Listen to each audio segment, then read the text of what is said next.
Bonjour, alors je m'appelle Alexandre, je suis en troisième année de médecine à P13. Je m'appelle Élise et je suis en troisième année de pharmacie à P5. Nous allons vous présenter un cours de chimie sur la constitution des molécules organiques. Nous allons d'abord faire une introduction et vous donner des conseils, ensuite parler des généralités, l'hybridation, l'écriture et nomenclature des composés organiques, les groupes fonctionnels et enfin la nomenclature. Alors, la constitution des molécules organiques, c'est un cours important car c'est une base de chimie nécessaire à la compréhension des autres cours. Il y a peu de questions de concours, donc environ une question. Les points importants au concours, c'est savoir repérer les fonctions. Il faut faire attention car il y a des pièges confusion. Il faut savoir repérer les insaturations, les hybridations. Il faut savoir écrire et nommer une molécule organique, ça c'est le plus important. Donc pour ça, il faut savoir connaître par cœur les tableaux avec le nom des chaînes carbonées, linéaires et ramifiées, et le nom des groupes fonctionnels préfixe et suffixe. Donc en PACES, la chimie, c'est avec la biochimie dans un module UE1. Donc il y a 110 QCM, dont 36 de chimie. Il y a environ 1 minute 30 par question. À 80%, c'est de la réflexion. Il y a 16% de cours et 4% de calcul. À la fac, ça représente environ 11 cours magistraux avec des TD. 11 cours magistraux de chimie. Donc nos conseils, c'est de commencer d'abord par les questions de par cœur en biochimie pour être le plus rapide. Ensuite, faire les questions de réflexion de biochimie, comme les questions sur les acides aminés ou les glucides. Et enfin, finir par la chimie pour avoir un max de temps pour réfléchir, car comme on l'a dit précédemment, en chimie, c'est surtout de la réflexion. Alors pour les PASS et les LAS, la chimie c'est dans un module santé avec l'anatomie, la nutrition, la pharmaco, la biophysique, les biostatistiques. À la fac, pour les PASS, ce sera la moitié en présentiel et la moitié en e-learning, alors que pour les LAS, tout se déroulera en e-learning. Donc pour nous, les clés pour réussir la chimie, c'est d'avoir une bonne compréhension du cours. Il faut faire et refaire les annales, l'école et les concours blancs du tutorat régulièrement. Alors, la chimie organique, c'est quoi? C'est la chimie du carbone et de ses composés. C'est une science relativement jeune, donc elle date d'environ 200 ans, dont la pratique remonte à des temps très anciens. C'est une matière généralement abordée au lycée dans les cours de physique-chimie, avec la nomenclature, les réactions chimiques, la représentation des molécules. Donc les composés organiques, c'est l'essence même de la vie. Ils peuvent être isolés à partir d'organismes vivants. Les graisses, les sucres, les protéines et les acides nucléiques, ils ont comme principal constituant le carbone. Donc notre corps, c'est le siège d'une multitude de réactions chimiques, à la différence de la chimie inorganique où il y a de la matière inerte. L'atome de carbone possède 6 électrons et 6 protons. Son nombre de masse A égale à 12. C'est la deuxième ligne du tableau périodique, donc obéit à la règle de l'octet. Sa capacité électronique normale est de 8 électrons. C'est la quatrième colonne du tableau périodique, donc il a une valence de 4. Il peut donc accepter 4 liaisons autour de lui. Les atomes situés à sa droite dans le tableau périodique sont plus électronégatifs, et ceux situés à sa gauche sont moins électronégatifs, donc plus électropositifs. Sa configuration électronique va être vue dans le cours d'atomistique. Il a notamment 2 électrons célibataires, devrait être donc divalent, mais il est tétravalent et on va expliquer cela avec l'hybridation. Nous allons aborder les généralités, donc le modèle ondulatoire dans lequel on trouve la dualité onde-particule et la fonction d'onde. Pour commencer, la dualité onde-particule, c'est une particule en mouvement comme un électron qui est associé à une onde dont la longueur d'onde est la suivante, donc lambda égale h sur mv, h la constante de Planck et mv masse fois vitesse. Et la fonction d'onde, c'est un électron comme une onde dont l'amplitude est donnée par sa fonction d'onde Schrödinger. Schrödinger au carré donne la probabilité de présence de l'électron autour du noyau. La liaison covalente sigma, c'est un recouvrement axial de deux orbitales, donc atomique, hybride ou moléculaire. Un atome va partager avec un autre atome leur électron de valence, donc ils vont mettre en commun un électron de leur couche externe, ça va faire un doublé liant, donc un partage d'une paire d'électrons. Le partage de deux ou trois paires d'électrons entre deux atomes voisins va définir la liaison double ou triple respectivement. Les orbitales moléculaires. Donc, les orbitales atomiques OA peuvent interagir et se renforcer si le recouvrement concerne des zones de la fonction d'onde qui présentent le même signe. Le recouvrement de deux orbitales atomiques va former deux orbitales moléculaires.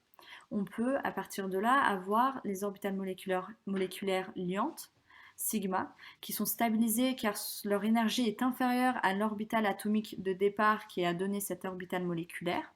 Donc elle est plus stable. Et les orbitales moléculaires antiliantes, notées sigma astérix, qui sont déstabilisées car leur énergie est supérieure, donc moins stable à celle de l'orbitale atomique de départ. Maintenant, nous allons parler de l'hybridation. C'est une opération mathématique qui permet de passer des fonctions d'onde susceptibles de décrire l'atome isolé à celles qui décrivent l'atome entrant en combinaison. Elle a certaines caractéristiques, donc elle ne modifie pas l'énergie totale d'un atome isolé, ça ne change pas le nombre d'orbitales disponibles, et ça rend bien compte d'effets expérimentaux incompréhensibles par la théorie de Lewis, telle que l'existence de liaisons sigma et pi.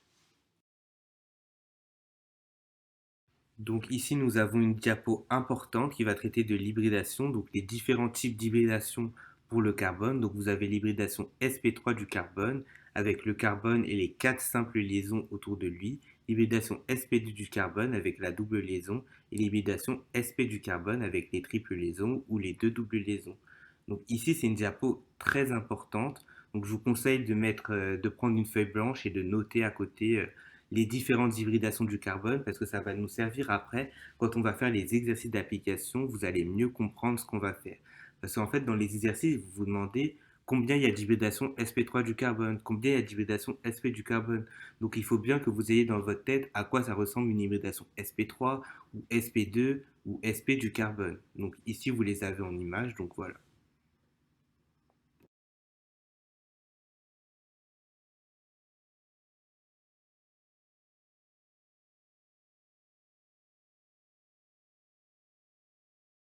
Donc les conséquences de l'hybridation, c'est que ça crée une rigidité de la double liaison. Donc il n'y a pas de rotation possible entre les deux carbones de la double liaison ou de la triple liaison. Ça crée aussi une stéréochimie ZE. Donc ça, vous le verrez dans d'autres cours, ce sera approfondi. Et même dans la nomenclature, on va vous demander si c'est une stéréochimie Z ou E, etc. Enfin, vous aurez des questions au concours sur la stéréochimie. Ensuite, la VSEPR est en accord avec l'hybridation. Nous allons voir une application sur l'hybridation, donc une question qui est tombée en 2016, et nous allons nous intéresser à l'item C. On nous demande s'il y a 14 atomes sp2 dans la molécule et 7 double pi. Alors pour cette question, le mieux est de refaire la molécule développée parce qu'il y a des doubles liaisons qu'on peut facilement rater et donc cela peut très vite nous induire en erreur.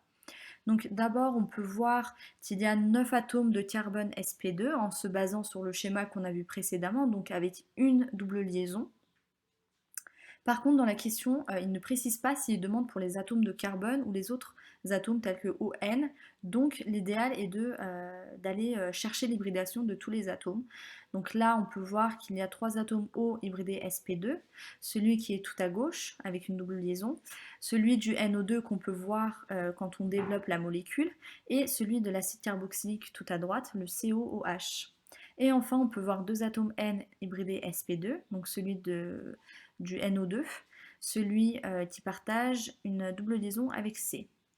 On peut donc pour cela utiliser la méthode du C avec le nombre de doubles liaisons, donc comme avec le carbone, ou alors on peut utiliser la méthode hybridation NOPS, donc pour les atomes d'azote, d'oxygène, de phosphore et de soufre. Pour cela, on va aller chercher le nombre d'atomes voisins et le nombre de doublés non liants. Par exemple, pour le NO2, on peut voir que l'azote possède 3 voisins. En revanche, il n'a pas de doublé non liant. Donc N vaut 3 voisins, et M 0, 3 plus 0, 3. Et donc en prenant le SP P-1 avec P qui vaut 3, dans ce cas-là, on fait 3 moins 1, ce qui nous donne 2. Donc l'azote ici est hybridé SP2. Et enfin, on peut voir qu'on a 7 double pi, donc 7 doubles liaisons, ce qui fait que la proposition C est vraie.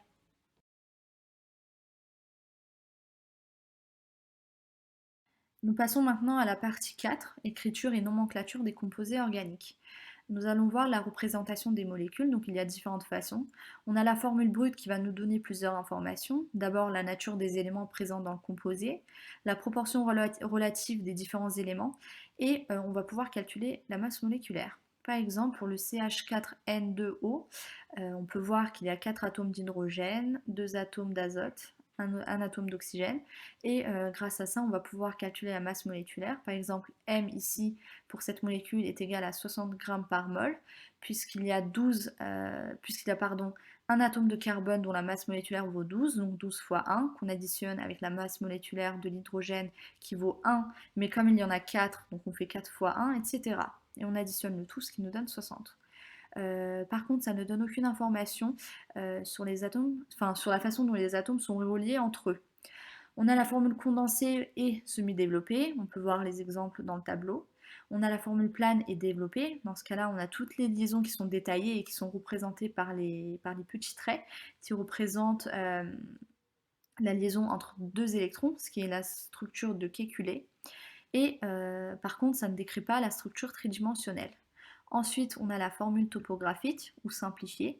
Dans ce cas-là, on ne présente ni les C ni les H, sauf quand ils sont liés à des hétéroatomes, donc comme OH, SH, NH, NH2, ou sur une fonction comme l'aldéhyde. Par exemple, dans le cas de l'éthanol, on peut voir qu'il y a seulement le OH qui est représenté. Et elle respecte la VSEPR pour les carbones.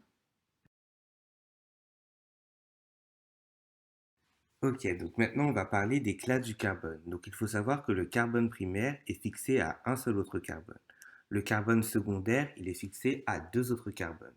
Le carbone tertiaire est fixé à trois autres carbones et évidemment le carbone quaternaire est fixé à quatre autres carbones.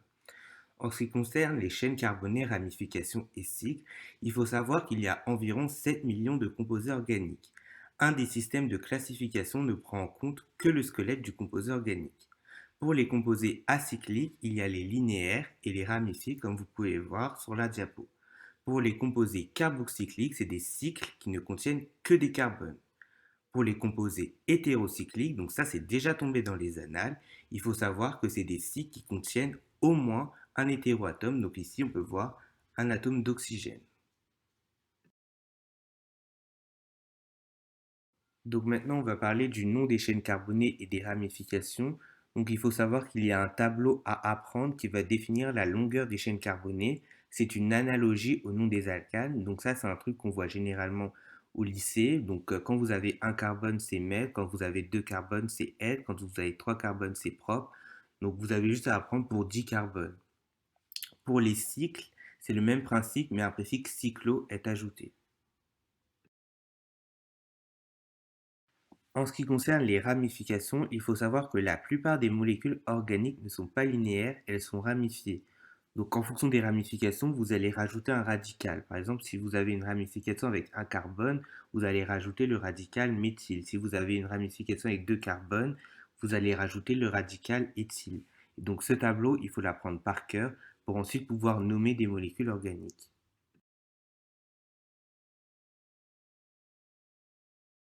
Maintenant, en ce qui concerne les insaturations, il faut savoir qu'un composé insaturé, c'est un composé avec une ou plusieurs ramifications, soit un cycle, soit une double liaison, soit une triple liaison.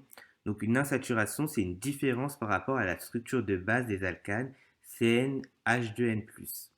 Donc par exemple, si vous avez une double liaison, ça va faire une insaturation. Si vous avez une triple liaison, ça va faire deux insaturations.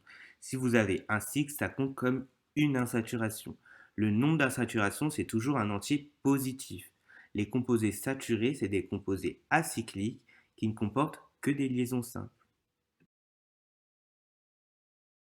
Nous allons maintenant voir une application sur les insaturations. Donc c'est la même question que la précédente, celle de 2016. Cette fois-ci, on s'intéresse à la proposition B. Donc on nous demande s'il y a 8 insaturations. Comme Alexandre l'a expliqué précédemment, donc une insaturation, ça peut être une double liaison ou un cycle. S'il y a une triple liaison, ça compte pour 2 insaturations. Donc ici, on compte le nombre de doubles liaisons. Donc on voit qu'on en a 7. Encore une fois, attention, il vaut mieux dessiner la molécule et la développer parce qu'on peut rater la doublison du NO2 ou du COOH, donc ne pas les oublier surtout. Et on peut voir qu'il y a 2 cycles, donc 2 cycles qui comptent comme 2 insaturations, donc on est à 9 insaturations.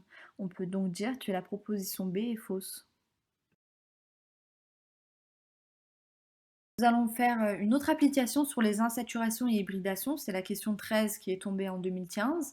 L'item A nous demande si c'est un hétérocycle. Donc rappelons-nous, un hétérocycle, c'est quand le cycle possède au moins un hétéroatome, donc ici nous avons l'azote. Donc l'item A est vrai. Pour l'item B, on nous demande s'il y a bien 6 insaturations, donc on regarde le nombre de doubles liaisons, de triples liaisons ou de cycles. Donc nous avons 2 cycles qui nous fait 2 insaturations et nous avons 4 doubles liaisons, donc 4 plus 2, 6. L'item B est vrai, nous avons bien 6 insaturations. Concernant les items C et D, on nous demande si les carbones sont hybridés sp, sp2 ou sp3. Pour ça, on se réfère au schéma avec le nombre de doubles liaisons pour les C. On peut voir que nous avons 5 carbones sp2 et 2 carbones sp3. Donc les réponses exactes sont A, B et D. La C est fausse.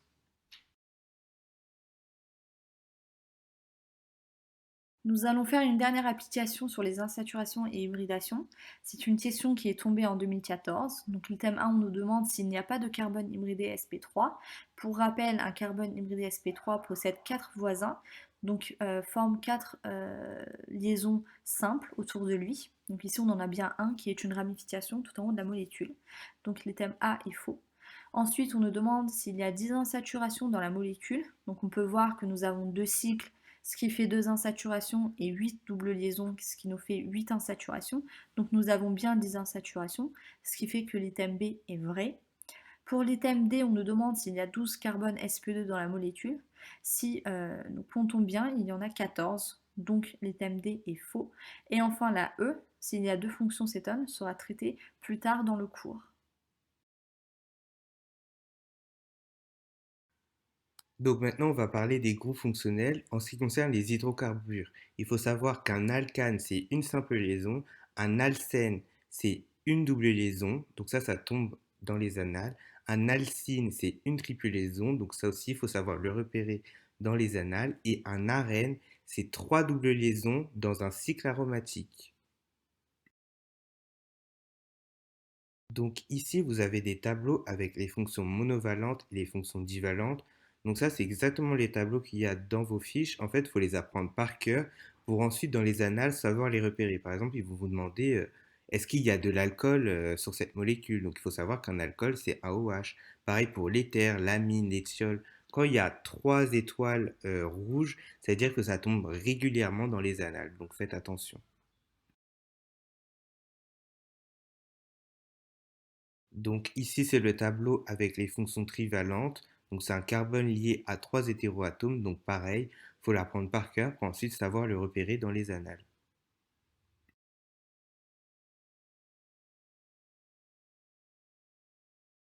Donc maintenant, on va faire un QCM d'application sur les groupes fonctionnels. Il s'agit du QCM 23 de 2018. Donc l'item A, il nous demande s'il y a une fonction ester dans la molécule. Donc la fonction ester, donc c'est dans les tableaux que j'ai montrés précédemment. Donc c'est C double liaison O-O avec R' qui est différent de l'hydrogène. Donc ici, on peut voir qu'il est tout en haut de la molécule, donc C double liaison O-O, donc oui, il y a bien une fonction ester. Ensuite, il nous demande à l'item B s'il y a une fonction cétone. Donc une fonction cétone, c'est une C double liaison O. Donc on cherche s'il y a une C double liaison O. Attention parce que R et R' doivent être différents de H. Donc ça veut dire que le C double liaison O tout en bas, vu qu'il y a un H, on ne le compte pas comme une fonction cétone.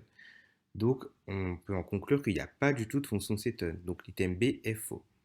Ensuite, est-ce qu'il y a un cycle aromatique? Bah oui. L'item C est donc vrai. Est-ce qu'il y a une... Dans l'item D, il nous demande s'il y a une fonction acide carboxylique. Donc une fonction acide carboxylique, c'est C double liaison O-OH. Donc sur la molécule, on peut voir qu'il n'y a même pas de OH, donc la fonction acide carboxylique n'est pas présente dans la molécule, donc l'item D est faux. Et il nous demande à l'item E s'il y a une fonction énol. Donc fonction énol, c'est une double liaison C avec un OH. Donc comme on l'a dit tout à l'heure, il n'y a pas de OH, donc de toute façon, on ne peut même pas se poser la question s'il y a la fonction. Donc l'item E est faux. Donc les réponses sont A et C. A, il y a une fonction ester et C, il y a bien un cycle aromatique. Donc on va faire un deuxième exercice d'application sur les groupes fonctionnels. Donc on va faire le QCM 14 datant de 2015, donc qui parle de la molécule de glutathion. Donc l'item A, on nous demande si elle présente trois fonctions amines. Donc il faut bien faire attention à ne pas confondre avec amide. Donc une fonction amine, c'est un seul azote avec une simple liaison. Donc ici on peut voir NH2. Donc il y a bien une fonction amine mais pas trois. Donc l'item A, il est faux. Pour l'item B et C, ça fera l'objet d'autres cours. Parce que les quatre formes stéréoisomères, on ne les a pas vues dans notre cours, ni les trois carbones asymétriques. Ensuite, pour l'item D, on demande si la molécule présente une fonction thiol et deux fonctions alcool. On sait qu'une fonction thiol, c'est une fonction SH. Donc on peut voir qu'il y en a une tout en haut à droite de la molécule. Et deux fonctions alcool, non, il n'y a pas de deux fonctions alcool. Une fonction alcool, c'est un OH. Or, ici, on peut voir des OH, sauf qu'ils sont accompagnés d'une double liaison O, donc c'est une fonction acide carboxylique et non une fonction alcool. Donc l'item D, il est faux. Pour l'item E, on nous demande si la molécule présente deux fonctions amides. Donc fonction amide, c'est une C double liaison O-N. Donc on peut voir qu'il y en a deux au centre de la molécule. Donc l'item E, il est vrai. Donc conclusion, il y a juste l'item E qui est vrai. Donc on va faire un dernier exercice d'application sur les groupes fonctionnels. Donc il s'agit d'un QCM datant de 2011. Donc on a une molécule. On nous demande à l'item A s'il y a une fonction ester. Donc une fonction ester, c'est un C avec une double liaison O-O. Donc vous pouvez voir qu'il y en a un tout en haut, C double liaison O-O. Donc l'item A, il est vrai. L'item B, on nous demande s'il y a une fonction aldéhyde. Donc une fonction aldéhyde, c'est un C double liaison O-H. Donc oui, il y en a un tout en bas de la molécule. À l'item C, on demande s'il y a une fonction éther. Donc une fonction éther, c'est quand on a un O avec des atomes différents de l'hydrogène. Donc oui, il y en a un à droite de la molécule. Le OCH3, c'est une fonction éther. À l'item D, on nous demande s'il y a une fonction acide carboxylique. L'acide carboxylique, c'est C double liaison O-OH. Donc non, il n'y a pas d'acide carboxylique. Donc l'item D, il est faux. L'item E, on nous demande s'il y a une fonction cétone. Une fonction cétone, c'est un C avec une double liaison O. Donc non, il n'y a pas de fonction cétone. Il faut faire attention parce que en bas, il y a une double liaison O, mais comme on l'a vu tout à l'heure, c'est une fonction aldéhyde parce qu'il y a un hydrogène. Et tout en haut, il y a une C double liaison O, mais c'est avec un autre atome d'oxygène. Et c'est une fonction ester. Et pour finir, la dernière partie sur la nomenclature. Donc nous allons voir une méthodologie qui va vous permettre de nommer les molécules, qui est très très importante puisque ça tombe à l'épreuve et c'est aussi essentiel pour savoir nommer une molécule. Donc là, on va voir la règle de l'IUPAC qu'il faut bien suivre. Donc il y a plusieurs étapes. Tout d'abord, il faut déterminer la fonction principale. Donc à l'aide des tableaux, vous pouvez très facilement les repérer. Elle sera désignée en suffixe selon l'ordre de priorité des fonctions. Certaines fonctions sont toujours substituants, comme l'halogène et le nitré. Ensuite, il faut déterminer la chaîne carbonée la plus longue qui va contenir la fonction principale, le maximum d'insaturation et le maximum de substituants. Ensuite, il faut nommer la chaîne carbonée, la fonction principale, les insaturations et les substituants. Les fonctions qui ne sont pas fonctions principales sont nommées avec leur préfixe. Si un substituant est présent plusieurs fois sur la chaîne, on ajoute le préfixe di quand elle est présente deux fois, tri trois fois et tétra quatre fois. Enfin, on numérote la chaîne carbonée, la fonction principale si besoin, les insaturations et les substituants. Vous pouvez voir un petit schéma qui résume le tout à la fin de la diapo. Donc il faut savoir que la fonction principale est notée en suffixe et la fonction secondaire est notée en préfixe. Donc il y a un tableau qu'il faudra que vous appreniez. Donc le nom est classé par ordre décroissant. Par exemple, l'acide carboxylique, c'est la plus grande priorité. Ensuite, on a l'ester, puis l'amide, puis le nitryle, etc. Donc quand vous aurez une molécule, vous regardez est-ce que j'ai de l'acide carboxylique. Donc si vous en avez, ça veut dire c'est la priorité principale. Si vous n'en avez pas, vous regardez s'il y a de l'ester, etc. Donc il y a une petite phrase pour retenir le tableau. Donc c'est l'acide et l'amidon neutralisent les allergies comme l'alcool almer. Donc l'acide, c'est pour acide carboxylique, E, c'est pour l'ester, l'amidon, c'est pour l'amide, neutralis, c'est pour nitrile, allergie, c'est pour aldéhyde, com, c'est pour cétone, alcool, c'est pour alcool, et amer, c'est pour amine. Pour la numérotation de la fonction principale, il faut savoir que l'acide carboxylique, l'aldéhyde, l'amide, l'ester, le nitrile sont forcément en bout de chaîne. Donc le carbone de la fonction principale est le carbone numéroté numéro 1. Pour les cétones, on numérote les carbones du C double liaison O. Pour les alcools et les amines, on numérote le carbone portant la fonction. Concernant la chaîne carbonée, elle est en analogie au nom des alcanes. Si la chaîne carbonée est cyclique, on ajoute le préfixe cyclo, donc on n'oublie pas ce préfixe devant le nom de la chaîne carbonée. Concernant les insaturations, donc s'il n'y a pas d'insaturation, on laisse ane. Si on a une double liaison, donc un alcène, ça devient N. Une triple liaison, donc un alcyne, c'est in. Et un cycle, cyclo. Pour la numérotation, on numérote le premier C de la triple liaison. Concernant les substituants sont placés par ordre alphabétique. Les préfixes di, tri, tétra ne sont pas pris en compte pour l'ordre alphabétique. Par exemple, pour le tert-butyl, donc tertio-butyl, le suffixe tert n'est pas pris en compte dans l'ordre alphabétique. Quand il y a plusieurs substituants, on donne les plus petits numéros possibles. Donc maintenant, on va voir une petite astuce méthodologie pour la nomenclature. Donc à l'étape 1, il faut retenir FCIS. Donc F, c'est quand on va rechercher la fonction principale. C, c'est quand on va regarder la chaîne carbonée principale, donc la fonction principale, le maximum d'insaturation, le maximum de substituants. I, c'est pour les insaturations, on regarde s'il y a N, une double liaison C, on regarde s'il y a une triple liaison IN ou s'il y a juste une simple liaison AN. Et S pour les substituants, on regarde s'il y a des substituants. Donc il faut bien retenir SCIS et remplir à chaque fois ce qu'on a.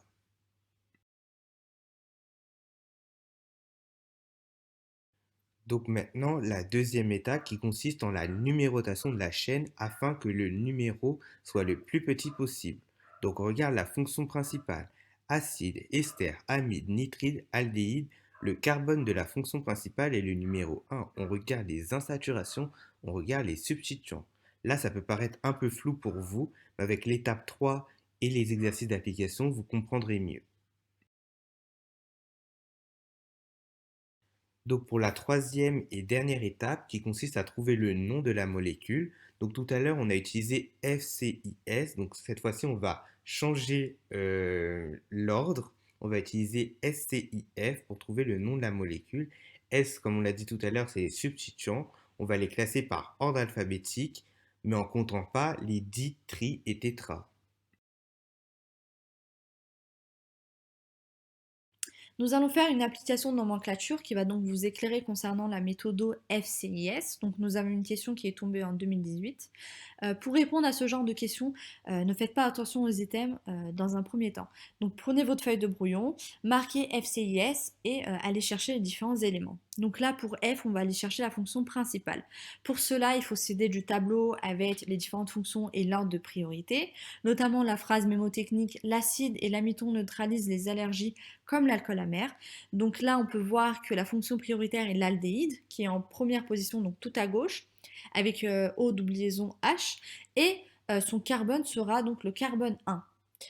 Pour l'étape C, du coup, on va aller numéroter la chaîne principale. Donc on peut voir que nous avons 6 carbones avec le carbone 1, comme je l'ai dit, celui de la fonction aldéhyde. Donc là, ça va prendre le nom X. Ensuite, pour I, qui est les insaturations, nous pouvons voir qu'en position 3, nous avons une double liaison, donc ça va prendre le nom N. Et enfin, pour les substituants, nous avons en position 2 un alcool, en position 3 un fluor, qui va prendre le nom fluoro, en position 4 un propyle, et enfin en position 6 un alcool. Donc ça va prendre le nom hydroxy. Attention, il y a bien deux alcools en position 2 et 6. Donc enfin, pour l'étape 3, maintenant pour avoir le nom de la molécule, on va prendre SCIF dans cet ordre-là pour obtenir le nom de la molécule. Donc d'abord S qui sont les substituants. Rappelons-nous pour les substituants, c'est par ordre alphabétique. Donc tout d'abord le fluoro, donc 3 fluoro puisque le F arrive d'abord l'hydroxy. puisque nous avons les alcools donc en position 2 et 6 qui vont prendre le nom de hydroxy. Donc on marque 2, 6, dihydroxy et on n'oublie pas le di puisqu'il y en a deux. Et on ne comptabilise pas cette lettre dans le D lorsque nous faisons le nom en fait. Donc le di, bien qu'il arrive avant le F, c'est le H qui est comptabilisé, donc on le met après. Donc 3 fluoro, 2, 6, dihydroxy. Et enfin le propyle, donc P qui arrive après le F et après le H, donc 4 propyl. Ensuite on a le X, donc qui fait allusion au nombre de carbone, donc 6 carbones. Ensuite 3N pour le I, donc les insaturations. Et enfin al, donc al pour l'aldéhyde, qui est le F pour la fonction principale. Donc là, la molécule, c'est 3 fluoro 2,6 dihydroxy 4 propyl X 3 énal. Donc c'est un peu long, mais voilà. Et donc c'est l'item B. Là, nous allons faire une dernière application de nomenclature. Donc c'est une question qui est tombée en 2014. Pareil comme pour la précédente, je vous conseille de mettre de côté les items pour l'instant et de faire d'abord votre brouillon avec les différentes étapes. Donc on va prendre la méthode FCIS. Pareil, nous allons chercher la fonction principale en s'aidant du tableau avec l'ordre de priorité des fonctions. Ici c'est l'alcool, donc le OH, qui va prendre le suffixe ol. Pour trouver la chaîne carbonée, donc rappelons-nous, on doit avoir la fonction principale avec le plus petit numéro. Donc là, le 1, il sera tout à droite en partant de la triple liaison. Donc le carbone de la triple liaison sera le carbone numéro 1, puis on va aller jusqu'au NH2. Donc nous avons 7C qui va prendre le nom hept. Ensuite, pour les insaturations, nous avons en position 1 la triple liaison qui prend le nom in, puis ensuite pour la double liaison en position 5, c'est N. Et enfin, les substituants, donc nous avons en position 7 le NH2 donc qui prend le nom amino, et en position 4 le phényl. Alors, ce phényl peut induire en erreur puisque c'est un cycle. C'est un cycle, pardon, mais si vous allez voir dans vos tableaux de ramification, on peut trouver le phényl qui est donc bien une ramification et non pas un cycle qui va prendre le nom de cyclo puisque nous avons des doubles liaisons. Donc faites attention à cette petite subtilité. Ensuite, pour trouver le nom de la molécule, on prend l'ordre SCIF. Donc S, d'abord les substituants. Attention à l'ordre alphabétique encore une fois. Donc on va avoir 7 amino, 4 phényl, puisque A arrive avant P dans l'alphabet, tout simplement. Ensuite, C, donc la chaîne carbonée, hept. Ensuite, on prend les insaturations, donc 5N puis 1 in. Et enfin, la F, donc la position de la fonction principale, 3 et son suffixe ol. Donc nous avons ici la molécule qui se prénomme 7 amino 4 phényl hept 5N 1 in 3 ol, qui correspond bien à l'item A. Donc notre réponse est l'item A. Donc là, on vous a laissé des QCM supplémentaires, donc il y en a 6, afin de vous entraîner aux différents types d'exercices que vous pouvez avoir à l'examen au concours. Donc essayez de bien apprendre les tableaux, de bien refaire les méthodologies, de bien refaire l'exercice d'application, vérifiez que vous avez bien compris et ensuite exercez-vous sur les 6 QCM qui sont à la fin des diapos.